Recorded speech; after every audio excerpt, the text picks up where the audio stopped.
മാതൃഭൂമി പത്രത്തിൽ വന്ന ആശങ്കപ്പെടുത്തുന്ന ഒരു വാർത്ത പ്രിയപ്പെട്ട വായനക്കാരുമായി പങ്കുവെക്കാൻ വേണ്ടിയാണ് ഞാൻ ഈ വാർത്ത ചെയ്യുന്നത്. എൻ്റെ മനസ്സിലൂടെ ഒട്ടേറെ ആശങ്കകൾ കടന്നുപോയി. 1947 ഓഗസ്റ്റ് 15 ഇന്ത്യക്ക് സ്വാതന്ത്ര്യം ലഭിച്ചതിന് ശേഷം നമ്മുടെ രാജ്യം നേരിടുന്ന വളരെ സുപ്രധാനമായ വെല്ലുവിളികളിൽ ഒന്നാണ് ഇപ്പോൾ നരേന്ദ്രമോദിയുടെ സർക്കാർ നേരിട്ടുകൊണ്ടിരിക്കുന്നത് എന്നാണ് എനിക്ക് തോന്നുന്നത്. അതിൻ്റെ പ്രതിഫലനമാണ് US കോൺഗ്രസിലെ അംഗമായ റൈലി മൂർ എന്ന് പറയുന്ന ആൾ നടത്തിയിരിക്കുന്ന പ്രസ്താവന. ഈ പ്രസ്താവനയുടെ ഓരോ വരികളും പ്രിയപ്പെട്ട വായനക്കാർ ശ്രദ്ധിക്കേണ്ടതാണ് എന്നെനിക്ക് തോന്നുന്നു. ഇതിൽ ചിലത് വളരെ ആശങ്കപ്പെടുത്തുന്നതാണ് എന്നെനിക്ക് തോന്നുന്നു. ഈ പ്രസ്താവനയിലെ ഓരോ വരിയും സ്വാതന്ത്ര്യം ആഗ്രഹിക്കുന്ന ഓരോ ഇന്ത്യൻ പൗരനെയും ആശങ്കപ്പെടുത്തുന്നതാണ് എന്നാണ് എനിക്ക് തോന്നുന്നത്. ഞാൻ ആ പ്രസ്താവനയൊന്ന് വായിക്കാം. പൂർണ്ണ രൂപത്തിൽ വായിക്കുന്നില്ല, ചില പ്രധാനപ്പെട്ട കാര്യങ്ങൾ മാത്രം. വിദേശത്ത് നിന്ന് പണം സ്വീകരിക്കുന്ന സന്നദ്ധ സംഘടനകൾ, ട്രസ്റ്റുകൾ, വിദ്യാഭ്യാസ സ്ഥാപനങ്ങൾ, മതസംഘടനകൾ എന്നിവയുമായി ബന്ധപ്പെട്ട വിദേശ സംഭാവന നിയന്ത്രണ നിയമത്തിൽ FCRA കേന്ദ്ര സർക്കാർ നിർദ്ദേശിച്ച ഭേദഗതികളിൽ ആശങ്ക പ്രകടിപ്പിച്ച് US കോൺഗ്രസ് അംഗം റൈലി മൂർ ഈ ഭേദഗതി നിലവിൽ വരുന്നത് ഇന്ത്യ അമേരിക്ക ഉഭയകക്ഷി ബന്ധത്തെ ബാധിക്കുമെന്ന് മുന്നറിയിപ്പ് നൽകി. FCRA നിയമത്തിൽ ഒരു അമെൻമെൻറ്റ് കൊണ്ടുവന്നാൽ അതെങ്ങനെയാണ് അമേരിക്കയും ഇന്ത്യയുമായുള്ള ബന്ധത്തെ പ്രതികൂലമായിട്ട് ബാധിക്കുന്നത്? ഇന്ത്യയും റഷ്യയുമായിട്ട് അടുക്കുന്നത് അമേരിക്കയ്ക്ക് പ്രതികൂലമായിട്ട് ബാധിക്കും എന്ന് പറഞ്ഞാൽ മനസ്സിലാക്കാം. റഷ്യയിൽ നിന്ന് ഡീസൽ അല്ലെങ്കിൽ ക്രൂഡ് ഓയിൽ ഇറക്കുന്നതിനെ എതിർത്തത് മനസ്സിലാക്കാം. ചൈനയുമായി നല്ല ബന്ധം മെച്ചപ്പെടുത്തിയാൽ അതിൽ ആശങ്കപ്പെടുത്തുന്നത് മനസ്സിലാക്കാം. പക്ഷേ FCRA നിയമത്തിൽ ഇന്ത്യ ഗവൺമെൻറ് ഭേദഗതി വരുത്തിയാൽ അത് അമേരിക്കയെ ആശങ്കപ്പെടേണ്ട കാര്യം എന്താണെന്നാണ് മനസ്സിലാക്കാത്തത്. ഇതിലെല്ലാവരായിട്ട് ആ മനുഷ്യൻ പറഞ്ഞിരിക്കുന്നത് നിങ്ങൾ വളരെ പ്രധാനമായിട്ട് നമ്മൾ കേൾക്കേണ്ടത് കാര്യം, ഇത് ഇന്ത്യ അമേരിക്ക ഉഭയകക്ഷി ബന്ധത്തെ പ്രതികൂലമായി ബാധിക്കുമെന്ന് ആലോചിക്കേണ്ട ഒരു കാര്യമല്ലേ ഇത്? FCRA നിയമത്തിൽ FCRA വിദേശ രാജ്യത്ത് നിന്ന് ഇവിടെ ലഭിക്കുന്ന നിർലോഭമായി എത്തുന്ന ഫണ്ട് എത്രമാത്രം അപകടകാരികളുടെ കയ്യിലാണ് എത്തിയിരിക്കുന്നത് നമ്മൾ ഇനിയെങ്കിലും തിരിച്ചറിഞ്ഞില്ലെങ്കിൽ രാജ്യം വലിയ അപകടത്തിലേക്ക് പോകും എന്ന കാര്യത്തിൽ ഒരു സംശയം വേണ്ട കാര്യമില്ല. ഇനി രണ്ടാമത്തെ കാര്യം ഞാൻ പറയാം. ക്രിസ്ത്യൻ പള്ളികളും മതപരമായ ചാരിറ്റി സ്ഥാപനങ്ങളും പിടിച്ചെടുക്കുന്നതിന് വഴിയൊരുക്കുന്നതാണ് ഇത് എന്നാണ് പറയുന്നത്. ക്രിസ്ത്യൻ സ്ഥാപനങ്ങൾക്കായിട്ട് മാത്രമായിട്ട് FCRA എന്തെങ്കിലും അമെൻമെൻറ്റ് കൊണ്ടുവന്നിട്ടുണ്ടോ? ഇവിടെ ആകെപ്പാടെ എത്തുന്ന ഫോറിൻ കോൺട്രിബ്യൂഷൻ എത്തുന്ന സംഘടനകൾ 30% മാത്രമേ ഉള്ളൂ ക്രിസ്ത്യാനികളുടെ സംഘടന. പക്ഷേ 30% നിസ്സാര 30% അല്ല, അതവിടെ നിൽക്കട്ടെ. അത് അവരെ മാത്രം പിടിച്ചെടുക്കാനാണ്. ഇത് കേരളത്തിലെ ഇന്ത്യയിലെ ഹിന്ദു സംഘടനകൾ, മുസ്ലിം സംഘടനകൾ, ജൈന സംഘടനകൾ, ബുദ്ധ മതമായിട്ട് ബന്ധപ്പെട്ട ട്രസ്റ്റുകൾ, അവർക്കൊക്കെ കോടിക്കണക്കിന് രൂപ ജപ്പാനിൽ നിന്ന് വരുന്നുണ്ട്. ബുദ്ധമത സംഘടനയുമായിട്ട് ബുദ്ധമത ചാരിറ്റി പ്രവർത്തനങ്ങളുമായിട്ട് ബന്ധപ്പെട്ട തൈവാനിൽ നിന്ന് വരുന്നുണ്ട്, ജപ്പാനിൽ നിന്ന് വരുന്നുണ്ട്, അതൊക്കെ വരുന്നുണ്ട്. പക്ഷേ ഇത് ക്രിസ്ത്യാനികൾക്ക് മാത്രമുള്ളൊരു നിയമമാണെന്ന് പറയാൻ റൈലി മൂറിനെ പ്രേരിപ്പിച്ചതാരാണ്? എന്തുകൊണ്ടാണ് ആ മനുഷ്യനത് പറഞ്ഞത്? ഇനിയും അടുത്ത കാര്യം പറയുന്നത് ക്രൈസ്തവർക്കെതിരെയുള്ള അക്രമമായി കരുതുമെന്നാണ്. FCRA രാജ്യത്തെ സ്വതന്ത്ര ഭാരതത്തിലൊരു നിയമമാണിത്. ഇന്ത്യയിലെ മുഴുവൻ സംഘടനകൾക്കും ആപ്ലിക്കബിൾ ആണ്. അത് ക്രിസ്ത്യാനികൾക്കെതിരെ മാത്രമാണെന്ന് അയാൾ പറയുന്നതിൽ പതിയിരിക്കുന്ന അപകടം പൊതുസമൂഹം തിരിച്ചറിയണം. ഇല്ലെങ്കിൽ നമ്മൾ അപകടത്തിലേക്കാണ് പോകുന്നത്. ഇനി അവസാനം അദ്ദേഹം ചരിത്രത്തിലേക്കാണ് കടന്നിരിക്കുന്നത്. തോമാസ് ലീഹ മലബാർ തീരത്തെത്തിയത് മുതൽ ഇന്ത്യയിൽ ക്രൈസ്തവ സാന്നിധ്യമുണ്ട്.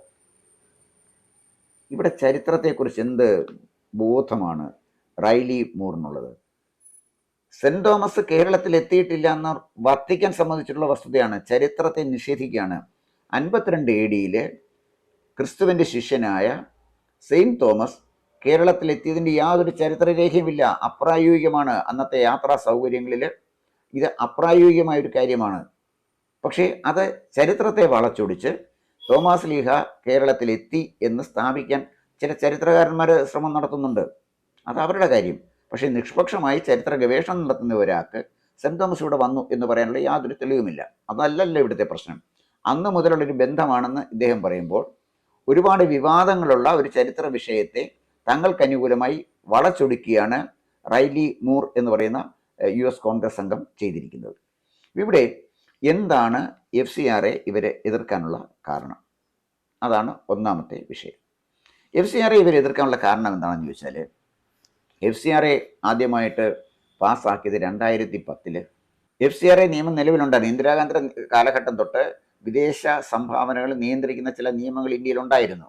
FCRA ഇന്ന് ഈ അമെൻമെന്റ് കൊണ്ടുവന്നിരിക്കുന്ന FCRA നിർമ്മിച്ചത് 2010 മൻമോഹൻ സിംഗിനെ കസേരയിലിരുത്തി സോണിയാഗാന്ധി രാജ്യം ഭരിക്കുന്ന ഒരു കാലഘട്ടത്തിലാണ് FCRA നിയമം പാർലമെന്റിൽ കൊണ്ടുവന്നത്. ആ നിയമത്തിനാണ് അമെൻമെന്റ് പറഞ്ഞിരിക്കുന്നത്. അന്ന് എന്താണ് ഇതിനെക്കുറിച്ച് പ്രതികരിക്കാതിരുന്നത് എന്ന് CBCI deputy secretary father Mathew കോയിക്കലിനോട് ചോദിച്ചപ്പോൾ അദ്ദേഹം പറഞ്ഞത് അന്ന് ഞങ്ങളത് ശ്രദ്ധിച്ചില്ല. എന്തുകൊണ്ടാണ് ഫാദർ മാത്യു കോയിക്കൽ ശ്രദ്ധിക്കാതിരുന്നത്? എന്തുകൊണ്ടാണ് CBCI ശ്രദ്ധിക്കാതിരുന്നത്? അന്ന് കോൺഗ്രസ് ആണ് ഭരിച്ചുകൊണ്ടിരിക്കുന്നത്. 2014 ഭാരതീയ ജനതാ പാർട്ടി അധികാരത്തിൽ വരുമെന്നും നരേന്ദ്രമോദിയെ പോലെ ഇച്ഛാശക്തിയുള്ള ഒരു നേതാവ് ഇന്ത്യൻ പ്രധാനമന്ത്രിയാകും എന്ന് CBCI കണക്കൂട്ടിയില്ല. അതുകൊണ്ടാണെന്ന് അവർ ശ്രദ്ധിക്കാതിരുന്നത്. ഇപ്പം 2026 അവരെ ശ്രദ്ധയിൽപ്പെട്ടു. ആലോചിച്ച് നോക്കണം, 2014 കൊണ്ടുവന്ന ഒരു നിയമം ഇപ്പോഴ് എത്രയോ വർഷത്തിന് ശേഷമാണ് ഇപ്പോൾ അവരുടെ ശ്രദ്ധയിൽപ്പെടുന്നത്. ചിത്രം വളരെ വ്യക്തമാണ്.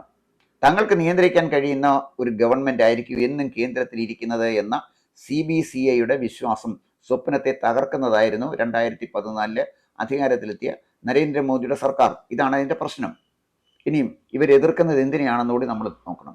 എന്തിനെയാണ് ഈ റൈനി മൂർ അടക്കമുള്ള ആളുകൾ എതിർക്കുന്നത്? എന്താണ് ഈ ഭേദഗതി? അത് ഇന്ത്യൻ സമൂഹം ചർച്ച ചെയ്യേണ്ടതാണ്. ഈ ഭേദഗതി വേണമെന്നും വേണ്ട എന്ന് പറയുന്നവർ പറയട്ടെ. കോൺഗ്രസിന് ഈ ഭേദഗതി വേണ്ട എന്ന് പറയാം, CPMന് ഈ ഭേദഗതി വേണ്ട എന്ന് പറയാം, BJPക്ക് ഈ ഭേദഗതി വേണമെന്ന് പറയാം, പൊതുസമൂഹത്തിന് ഈ ഭേദഗതി വേണമെന്ന് പറയാം. അതിലെ പൊതുസമൂഹത്തിൻ്റെ ഭാഗമായിട്ടാണ് ഞാനിത് പറയുന്നത്. പാർലമെൻറ്റിൽ തീരുമാനിക്കുന്ന മെമ്പർ ഓഫ് പാർലമെൻറ്റ്സ് ആണ്, അവർ തീരുമാനിച്ചോട്ടെ. അതായിരിക്കും ആത്യന്തികമായി രാജ്യത്ത് നടപ്പാക്കുന്ന നിയമം. എന്താണ് ഇവരെ ഉറക്കം കെടുത്തുന്ന പ്രശ്നം? ഇതിൽ നമ്പർ 1, ഈ നിയമത്തിന് മുൻകാല പ്രാബല്യം വന്നു. അതായത് മുൻകാലങ്ങളിൽ FCRAയിലൂടെ ഇവിടെ എത്തിയ ഈ പണം, ഫോറിൻ വിദേശ സംഭാവനകളിലൂടെ ഇവിടെ എത്തിയ പണം, അതിനെ നിയന്ത്രിക്കാനുള്ള അമെൻമെൻ്റാണ് 2026 കൊണ്ടുവന്നിരിക്കുന്നത്. അപ്പോൾ പണ്ട് വാങ്ങിച്ച പണം എവിടെയൊക്കെ ഉപയോഗിച്ചു, എന്തിനുപയോഗിച്ചു, അത് രാജ്യദ്രോഹ പ്രവർത്തനങ്ങൾക്ക് ഉപയോഗിച്ചിട്ടുണ്ടോ, എവിടെയാണ് ഉപയോഗിച്ചത്, അത് കൈപ്പറ്റിയതാരാണ്, അവൻ ചെയ്തത് എന്താണ്, അല്ലെങ്കിൽ അവരൊക്കെ ചെയ്തത് എന്താണ് എന്നുള്ളതിനെക്കുറിച്ച് ഉത്തരം പറയേണ്ടി വരുന്നതാണ് മുൻകാല പ്രാബല്യം. മുൻകാല പ്രാബല്യം ചോദിച്ചുള്ള പ്രശ്നം എന്താണ്? നമ്മൾ ചരിത്രത്തിനെ വിലയിരുത്തുന്നത് മുൻകാല പ്രാബല്യത്തോടല്ലേ, മുൻകാലത്തെ ചരിത്രത്തിലേക്കല്ലേ നമ്മൾ പോകുന്നത്. അപ്പോൾ ഈ മുൻകാല പ്രാബല്യമാണ് ഇതിനെ അവരെ ആശങ്കപ്പെടുത്തുന്ന ഒരു കാര്യം. FCRAയുടെ ഭാഗമായി അല്ലെങ്കിൽ ഫോറിൻ കോൺട്രിബ്യൂഷൻ്റെ ഭാഗമായി ആ പണം ഇവിടെ എത്തുന്നതിനെ നിയന്ത്രിക്കുന്നൊരു നിയമം മാത്രമാണ് ഫോറിൻ കോൺട്രിബ്യൂഷൻ റെഗുലേഷൻ ആക്ട്. അതിനാണ് ഭേദഗതി ഉള്ളത്. അതിൽ ഈ വിദേശ സംഭാവനകൾ എന്തിനെത്തി, ആര് സ്വീകരിച്ചു, എന്തിന് സ്വീകരിച്ചു, എന്തിനൊക്കെ വേണ്ടി ചിലവഴിച്ചു എന്നതിന് കണക്ക് ചോദിക്കാൻ പറ്റില്ല എന്ന് ഈ റൈലി മൂർ അല്ല, ട്രംപ് പറഞ്ഞാലും നമുക്ക് അംഗീകരിക്കാൻ കഴിയുമോ എന്ന് പ്രിയപ്പെട്ട പ്രേക്ഷകരൊന്ന് ചിന്തിക്കേണ്ട ഒരു കാര്യമാണ്. അപ്പോൾ അടുത്തൊരു കാര്യം ലൈസൻസ് റദ്ദാക്കുന്നതിനെക്കുറിച്ചാണ്. അപ്പോൾ ലൈസൻസ് നിയമപരമായി നടത്താത്ത സ്ഥാപനത്തിന് ലൈസൻസ് റദ്ദാക്കില്ലേ? ശ്രദ്ധയില്ലാതെ വണ്ടി ഓടിച്ചാൽ ഡ്രൈവിംഗ് ലൈസൻസ് റദ്ദാക്കില്ലേ? ബാറുകൾ പിന്നെ വ്യാജചാരായം വെച്ചാൽ അതിൻ്റെ ലൈസൻസ് റദ്ദാക്കില്ലേ? ലൈസൻസ് കൊടുത്താൽ അത് റദ്ദാക്കാനുള്ള അവകാശവും ഗവൺമെൻറ്റിനുണ്ട്. അതാണ് CBCI മനസ്സിലാക്കേണ്ടത്. അപ്പോൾ അതുകൊണ്ട് ലൈസൻസ് റദ്ദാക്കാനുള്ള അവകാശം ഗവൺമെൻറ്റിൽ നിന്ന് എടുത്ത് കളഞ്ഞ് പിന്നെ ആർക്ക് കൊടുക്കണം? ഇനി ലൈസൻസ് റദ്ദാക്കുന്നത് ഗവൺമെൻറ് ഏകപക്ഷീയമായി ചെയ്യുമോ? BJP ക്രൈസ്തവ സഭകളോടുള്ള വൈരാഗ്യത്തിൽ അത് ചെയ്യുമോ? അത് ചെയ്യാൻ പറ്റില്ല, അതിൻ്റെ നിയമം അവിടെ ഉണ്ട്. ലൈസൻസ് റദ്ദാക്കിയാൽ അതിനെതിരെ ഹൈക്കോടതിയിൽ കേസിന് പോകാം. അതിൻ്റെ ഡെസിഗ്നേറ്റഡ് അതോറിറ്റി ഹൈക്കോടതിയാണ്. ഹൈക്കോടതിയിൽ കേസിന് പോകാം. അമിത്ഷായുടെ അടുത്ത് പോകണ്ട, നരേന്ദ്രമോദിയുടെ അടുത്ത് പോകണ്ട, ഹൈക്കോടതിയിലേക്ക് പോകാം. ഇവിടെ പ്രശ്നം അമേരിക്കയുടെ തലവേദന, CBCIയുടെ തലവേദന, മതപരിവർത്തനം നടത്താൻ ഈ നിയമം അനുവദിക്കുന്നില്ല എന്നുള്ളതാണ്. മതപരിവർത്തനം നടന്നാൽ നാളെ ഇന്ത്യയിൽ ഉണ്ടാകാൻ പോകുന്നത് കലാപമാണ്. നമ്മുടെ വടക്ക് കിഴക്കൻ സംസ്ഥാനങ്ങളിൽ മുഴുവൻ കലാപത്തിൻ്റെ വിത്ത് വിതച്ചു കഴിഞ്ഞിരിക്കുന്നു. മണിപ്പൂരിലെ 2 ഗോത്രങ്ങൾ തമ്മിലുണ്ടായ കലാപത്തെ ഹിന്ദു തീവ്രവാദികളുടെ കലാപമായിട്ടും ക്രൈസ്തവരെ കൊല്ലുന്ന കലാപമായിട്ടുമാണ് ചിത്രീകരിച്ചിരിക്കുന്നത്. നമ്മുടെ മാധ്യമങ്ങൾ അങ്ങനെയാണ് ചിത്രീകരിച്ചിരിക്കുന്നത്. ഈ മാധ്യമങ്ങളെ മുഴുവൻ അമേരിക്കൻ ഏജന്റുമാർ വിലയ്ക്ക് വാങ്ങിച്ചിരിക്കുകയാണ്. അപ്പോൾ അതുകൊണ്ട് നമ്മൾ മനസ്സിലാക്കേണ്ട ഒരു കാര്യം, ഇതിനെതിരെ പൊതുസമൂഹമാണ് ഉണരേണ്ടത്. ഒരു ഇന്ത്യൻ പൗരൻ എന്ന നിലയിൽ എൻ്റെ ഒരു മനസ്സമാധാനം 2014 നരേന്ദ്രമോദി അധികാരത്തിലെത്തിയത് മാധ്യമങ്ങളുടെ സഹായത്താലല്ലെന്ന മാത്രമല്ല, മാധ്യമങ്ങളുടെ അതിക്രൂരമായ വിമർശനങ്ങളെ നേരിട്ടുകൊണ്ടാണ്. മാധ്യമങ്ങളുടെ അതിക്രൂരമായ വിമർശനങ്ങളല്ല, വേട്ടയാടലുകളെ നേരിട്ടുകൊണ്ടാണ് ഇന്നും അദ്ദേഹം തുടരുന്നത്. അതാണ് ഇന്നും ഇന്ത്യയിലെ ഭൂരിപക്ഷം ജനങ്ങളും അദ്ദേഹത്തോടൊപ്പമാണ്. ഇവിടെ പാറ്റായെ കൊണ്ടോ പഴുതാരയെ കൊണ്ടോ ഇതൊക്കെ പരിഹരിക്കാം എന്ന് ശ്രമിക്കുന്ന കോൺഗ്രസ്സുകാർ രാജ്യത്തിന് ചെയ്യുന്ന അപരിഹാര്യമായ ക്ഷതവും കൂടി നമ്മൾ പരിശോധിക്കണം.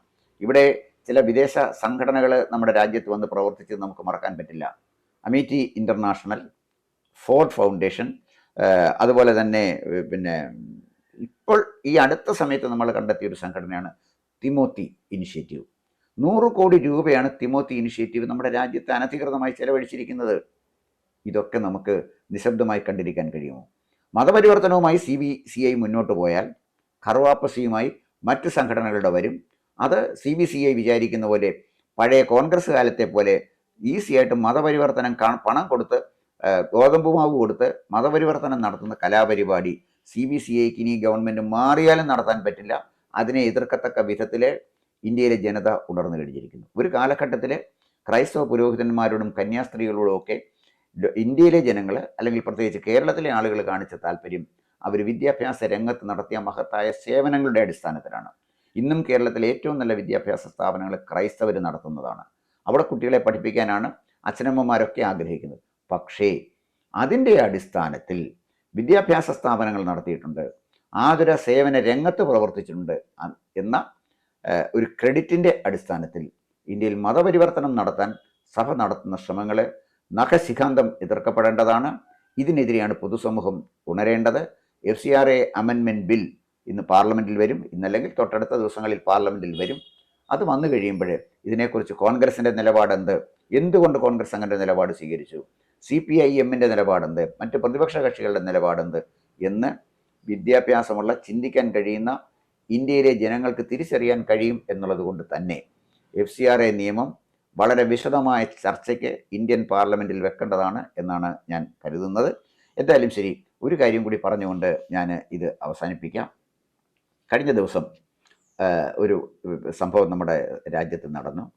മെറ്റ, ഫേസ്ബുക്ക്, ഇൻസ്റ്റാഗ്രാം, വാട്സപ്പ് ഇതൊക്കെ നിയന്ത്രിക്കുന്ന ഗ്രൂപ്പിൻ്റെ സക്കർബർഗിൻ്റെ പ്രതിനിധി, അദ്ദേഹം ജോയൽ കപ്ലാൻ, അത് അദ്ദേഹം നിസാറിന് ആളല്ല, ഗ്ലോബൽ അഫയേഴ്സിൻ്റെ തലവനാണ്. ഇതിൻ്റെയൊക്കെ ഗ്ലോബൽ അഫയേഴ്സിൻ്റെ തലവനാണ് ഈ ജോയൽ കപ്ലാൻ. അദ്ദേഹം വന്ന് നരേന്ദ്രമോദിയുടെ പ്രസംഗം ഒഴിവാക്കിയ ആ തീരുമാനത്തിൻ്റെ പേരിൽ അദ്ദേഹത്തിന് അശ്വിനി വൈഷ്ണവിനോട് മാപ്പ് പറയേണ്ടി വന്നു. നമ്മളൊരു കാര്യം മനസ്സിലാക്കണം, നമ്മുടെ തൊട്ടടുത്ത രാജ്യമാണ് ചൈന. ചൈന നേടിയ വികസനത്തിൻ്റെ പിന്നിൽ അവിടുത്തെ ഭരണാധികാരികളുടെ ഇച്ഛാശക്തിയുണ്ട്, ആ ഭരണകൂടത്തിൻ്റെ ഏകാധിപത്യ സ്വഭാവവുമുണ്ട്. അതൊന്നും വിസ്മരിച്ചുകൊണ്ടല്ല ഞാൻ പറയുന്നത്. ചൈനയിൽ ഇൻസ്റ്റാഗ്രാമില്ല, ഫേസ്ബുക്കില്ല, വാട്സപ്പില്ല, ഇതൊന്നുമില്ലാതാണ് ചൈന പുരോഗതി നേടിയത്. ചൈനയ്ക്ക് ചൈനയുടേതായ ഒരു സംവിധാനമുണ്ട്. നമ്മൾ ചന്ദ്രയാൻ നടത്തുന്ന, അതെങ്കിൽ മംഗൾയാൻ നടത്തുന്ന ഇന്ത്യക്ക് നമ്മുടേതായ ചില ആപ്ലിക്കേഷൻസ് ഡെവലപ്പ് ചെയ്യേണ്ട കാലഘട്ടത്തിലേക്ക് പോയിരിക്കുകയാണ്. എന്നും ഈ വിദേശ ആപ്ലിക്കേഷൻസിനെ ആശ്രയിച്ച് നമ്മൾ പോയാൽ നമ്മുടെ രാജ്യത്തിൻ്റെ സ്വാശ്രയത്വം പണയപ്പെടുത്തേണ്ടി വരും എന്നാണ് ഈ മെറ്റ തലവൻ പോയി ഖേദം പ്രകടിപ്പിക്കേണ്ടി വന്ന സംഭവത്തെക്കുറിച്ച് എനിക്ക് ഓർമ്മിപ്പിക്കാനുള്ളത്. തീർച്ചയായിട്ടും ഈ FCRA അമെൻമെൻറ്റ് ബില്ലുമായി ബന്ധപ്പെട്ട് നമ്മുടെ രാജ്യം ഉണരേണ്ട കാലഘട്ടത്തിലേക്ക് പോയിരിക്കുന്നു. പൊതുസമൂഹം ഗൗരവമായി ചർച്ച ചെയ്യേണ്ട കാലഘട്ടത്തിലേക്ക് പോയിരിക്കുന്നു. അതിലേക്ക് വിരൽ ചൂണ്ടുന്നതാണ് റൈലി തിമൂറിൻ്റെ ഈ സ്റ്റേറ്റ്മെൻറ്റ്. റൈലി തിമൂർ ഇന്ത്യൻ ഭരണകൂടത്തിൻ്റെ സ്വാതന്ത്ര്യത്തിലാണ് കൈവച്ചിരിക്കുന്നത്, ഇന്ത്യൻ ജനാധിപത്യത്തിൻ്റെ സ്വന്തമായ നിലനിൽപ്പിലാണ് കൈവച്ചിരിക്കുന്നത്. ഇത് അനുവദിക്കാൻ പാടില്ല. കൂടുതൽ വാർത്തകളും വിശേഷങ്ങളും നേരിട്ട് ലഭിക്കാൻ ജനങ്ങളിൽ നിന്ന് ജനങ്ങളിലേക്ക് ജനഭൂമി ന്യൂസ് സബ്സ്ക്രൈബ് ചെയ്യൂ. ബെൽ ബട്ടൺ അമർത്താനും മറക്കരുത്.